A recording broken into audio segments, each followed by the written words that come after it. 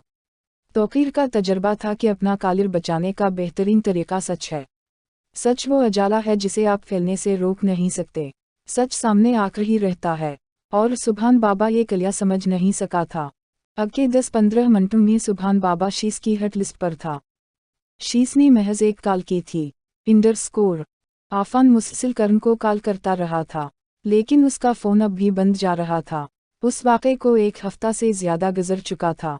करण की तरफ से रिस्पांस न पाकर वो गुस्से से पागल हो रहा था। चुनांचे उसने नए सिरे से करण को सबक सिखाने का फैसला किया था। लेकिन मसला ये था वो घर से भी नहीं निकल रही थी, और दोबारा यामीन वाला में घसने का रिस्क वो नहीं ले सकता था। यही सब सोचते हुए वो शॉपिंग प्लाजा से निकला था। कोई बात नहीं, तुम्हें फुर्सत से ट्रेड करूँगा करण यूसुफ। मेरे पास खेलने के लिए अभी कई कार्ड्स हैं। स्टीयरिंग संभालते हुए आफान ने खुद से कहा था, और फिर पार्किंग एरिया से निकलकर जुनाई वो मेन रोड पर आया था। बीच से एक कंटेनर बड़ी तरह उसकी गाड़ी से टकराया था। गाड़ी वहीं उलट गई थी और सड़क फंग के खून से तर होती चल गई थी।